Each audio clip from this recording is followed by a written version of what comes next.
High guys, welcome back to my channel Pal World. আশা করি তোমরা সবাই ভালো আছো, সুস্থ আছো। আমিও ভালো আছি, সুস্থ আছি। আজ কড়াইশুঁটি দিয়ে কচুরি বানানোর রেসিপি নিয়ে এসেছি। কচুরি খেতে আমার অনেক ভালো লাগে, তাই তোমাদের সাথে আমি এই রেসিপিটা শেয়ার করছি। ইভিন আমি যে রেসিপিগুলো শেয়ার করি সবগুলোই আমার পছন্দের রেসিপি, তাই তোমাদের সাথে শেয়ার করি। তো দেখো, মটরশুঁটি নিয়ে নিয়েছি আমি, ছাড়িয়ে ধুয়ে তারপরে মিক্সারের বাটির মধ্যে ভর্তি করে নিয়েছি। এগুলো বেটে নেব। তোমরা চাইলে এর মধ্যে লঙ্কা ইউজ করতেই পারো, কিন্তু আমি লঙ্কা ছাড়াই বেটে নিচ্ছি।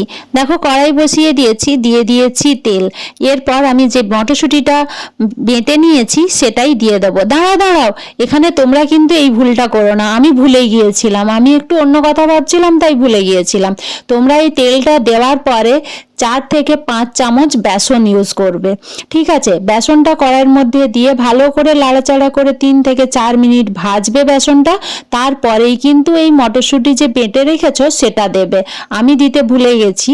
বেসনের ইউজটা কিভাবে করব সেটা দেখার জন্য প্লিজ পুরো ভিডিওটা দেখো, কিন্তু খাবারটা খুবই টেস্টি হয়েছিল, তো দেখতে থাকো। তো দেখো, এরপর আমি এর মধ্যে একে একে সব মশলা দেব। যেমন গোলমরিচের গুঁড়ো 1 চামচ, হলুদ গুঁড়ো 1 চামচ, জিরে গুঁড়ো 1 চামচ, আর স্বাদ অনুযায়ী লবণ। এইগুলো খুব ভালোভাবে দিয়ে ভালো করে ভাজবো। মটরশুঁটির এই পুরটাই কিন্তু টেস্টি হয়। এই মটরশুঁটির পুর যত ভালো করে করবে ততই কিন্তু কচুরির টেস্ট বেড়ে যাবে। তো দেখো, আমি এইভাবেই করি, অনেকেই অনেক রকম ভাবে করো। যারা দেখছো তারা কিভাবে করো সেটাও আমায় কমেন্ট করে তোমাদের রেসিপিটা শেয়ারও করতে পারো, আমার অনেক ভালো লাগবে কিন্তু। তো দেখো, আমি এইভাবে নাড়াচাড়া করে কিন্তু ভেজে নিচ্ছি। আর এটা ভাজতে গেলে গ্যাসটা একদম কমিয়ে ভাজলেই ভালো, না হলে কিন্তু লেগে যায়, তাতে একটা স্মেলও চলে আসে আর টেস্টটাও নষ্ট করে দেয়। এগুলো একটু পেশেন্স নিয়ে করলেই ভালো। তো দেখো, আমি এখানে ভেজে নিচ্ছি। এরপর দিয়ে দিলাম একটুখানি মিষ্টি। এটা তোমরা স্কিপও করতে পারো। এখন কি দিচ্ছি বলো তো? সেই ভুলে যাওয়া বেসন। হ্যাঁ, আমি এখনই দিলাম, বাট তোমরা কিন্তু তেল দেওয়ার পরে দেবে, তাতে কিন্তু এটা টেক্সচারটা একটু অন্যরকম হয়। তো দেখো, বেসনটা কেন দিই? বেসনটা দিলে না এই একটা স্মেলও পরিবর্তন হয়, টেস্টটাও অনেক গুণে বেড়ে যায়। তো এইভাবে আমি পুরো এই মটরশুঁটির পুর রেডি করে নেব। তো দেখো, আমি এখানে মটরশুঁটির পুরটা রেডি করে নিচ্ছি। খুব সহজ আর সুন্দরভাবেই কিন্তু একটা গোলা তৈরি হয়ে যায়। যখন দেখবে এরকম শুকনো হয়ে এই রকম ভাবে ভাজা হয়ে যাচ্ছে, তখন জানবে হয়ে গেছে। এরপর কচুরি বানানোর জন্য ডো তৈরি করতে হবে। নিয়ে নিয়েছি আটা। তোমরা কিন্তু নিজেদের মতো করে ময়দাটা ইউজ করবে, ময়দাতে টেস্টি হয় অনেক গুণে বেশি, কিন্তু আমি একটু হেলদি খাবার পছন্দ করি, জানোই তো তোমরা। সেই জন্য নিয়েছি আটা। 1 চামচ জোয়ান নিয়েছি, যেটা আমি হাতে অল্প রাব করে তারপরে দিয়েছি। আর এখানে দিয়েছি ঘি। 1 চামচ মতো ঘি দিয়ে, ময়ন হিসেবে ঘিয়ের ইউজ করেছি। পরিমাণ মতো লবণ দিয়ে খুব ভালোভাবে মেখে নিয়েছি। এইরকম শক্ত একটা গোলা তৈরি হলে তাহলেই বুঝতে পারবে যে মাখাটা একদম সুন্দর হয়েছে। ময়ন যেটা দিয়েছো সেটা আটা বা ময়দাতে খুব ভালোভাবে মিশে গেছে। এরপর অল্প অল্প পরিমাণে জল দিয়ে এটাকে ভালো করে মেখে একটা ডো করে নিয়েছি। আর এই ডো থেকে লেচি কেটে নেব। তোমরা একটু বড় বড় করে লেচি করো, আমি ছোট করেছিলাম। একটু বড় বড় হলেই না কচুরি খেতে বেশি ভালো হয়। এরপর তেলের সাহায্যে ভালোভাবে বেলে নেব। তো তোমরা চাইলে কিন্তু নর্মাল এরকম বেলেও পুর ভরে দিতে পারো, আর না হলে একটু ডিজাইন করতে পারো। আমার একটু ডিজাইন করতে ভালো লাগে, তাই আমি একটু ডিজাইন করেই করব। নিজেদের সুবিধে মতো সময় অনুযায়ী তোমরা নিজেদের মতো করে করতে পারো। আর তারপরে অল্প একটুখানি জল ছিটিয়ে সেই জলটাকে হাত দিয়ে একটুখানি এরকম রাব করে দিয়ে তার ওপর থেকে শুকনো ময়দা বা আটা যেটা ইউজ করছো সেটাই এভাবে ছড়িয়ে দেবে। দিয়ে এইটাকে একটু স্প্রেড করে দিতে পারো বা এরকমও রেখে দিতে পারো, কারণ এর মধ্যে ময়দা বা আটা দিলে খুব ভালোভাবে ডিজাইনটা কিন্তু বেরোয়। তো দেখো, আমি এইভাবে ভাঁজ করে নিচ্ছি। দুটো দিক দিয়ে দুবার নিয়েছি, তারপরে মাঝখান থেকে আর একবার রোল করে নিলেই কিন্তু হয়ে গেল। এরপর একটু একটু করে রোল করে একটা ডিজাইন করে নেওয়া যাবে। এটা খুবই সোজা, শুধু একটু সময় যদি হাতে থাকে তাহলে কিন্তু দেখতে অনেকটা সুন্দর হয় কচুরিগুলো।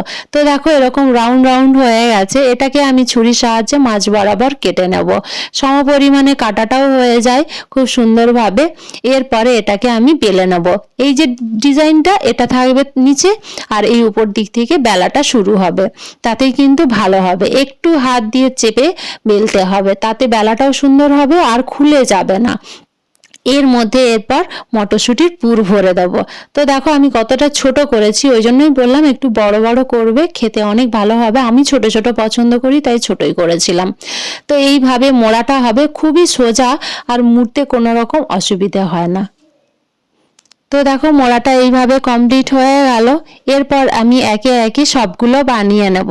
তো চলো আগে বানিয়ে নিই, আবারও তোমাদের সাথে একটুখানি আমি বেলে আবার শেয়ার করে দিচ্ছি, যাতে তোমাদের অসুবিধে না হয়। তো দেখো এইভাবে আমি বেলে নিয়ে সেম একই প্রসেসেই বেলে নেব। বেলে নিয়ে তারপরে একইভাবে মুড়ে নিয়ে সেই একই প্রসেসে কেটে নিয়েই করব। একটাতে যদি তোমাদের বুঝতে অসুবিধে হয় তাই আমি দুটো তোমাদের সাথে শেয়ার করলাম।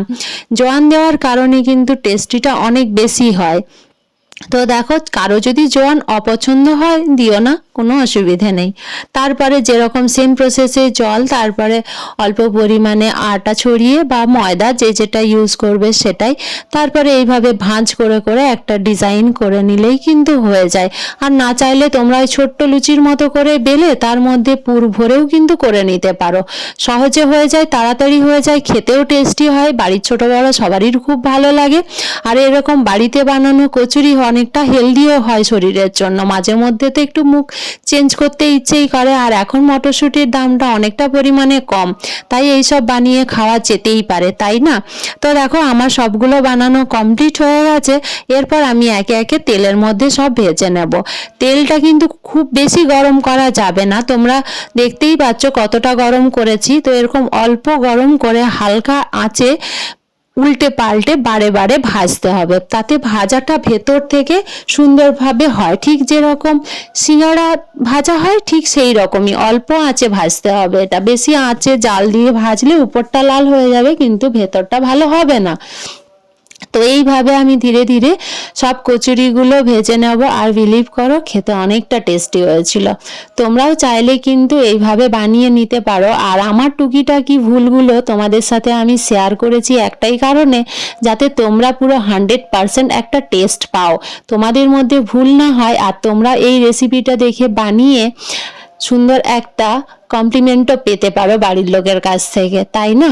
ওই জন্য আমি আমার নিজের ভুল ত্রুটিগুলো তোমাদের সামনে তুলে ধরেছি। তো দেখো এরকম লাল লাল করে ভাজা হয়ে গেছে, কি সুন্দর লাগছে দেখতে, তাই না? এরপর এগুলো আমি তুলে নেব। আর সস দিয়ে এই কচুরি খেতে কিন্তু অসাধারণ লাগে। তো চলো একে একে সব কচুরিগুলো ভেজে নিই, আর তারপরেই না হয় সার্ভ করব। তোমাদের ভিডিওটা কি হেল্পফুল হয়েছে, ভালো লেগেছে আমার ভিডিও? তাহলে প্লিজ চ্যানেলটা একটু সাবস্ক্রাইব করে দিও, বেল নোটিফিকেশনটা ক্লিক করে দিও, তাতে কিন্তু তোমাদের কাছে আমার ভিডিওর আপডেট একদম প্রথমেই পৌঁছে যাবে, আপলোড করার সাথে সাথেই চলে যাবে। তো দেখো কচুরি রেডি হয়ে গেছে, গরম গরম কচুরি তোমাদের সবারই জন্য। যদি ভিডিওটা ভালো লেগে থাকে লাইক কমেন্ট শেয়ার সাবস্ক্রাইব করে চ্যানেলটিকে এগিয়ে যেতে সাহায্য করবে। তোমাদের সবাইকে অনেক ভালোবাসা। আমি আবারও ভিডিও রেগুলার আনার চেষ্টা করছি। বিকেল 5:30টায় লাইভে আসছি, তোমরা চাইলে আমার সাথে লাইভে একটু যোগাযোগ করতে পারো, আমার অনেকটা ভালো লাগবে। তো চলো আজকের ভিডিওটা এখানেই এন্ড করি, আবার নতুন কোনো ভিডিও নিয়ে কাল তোমাদের সাথে দেখা হচ্ছে। বাই বাই, টেক কেয়ার, সবাই সুস্থ থেকো, ভালো থেকো।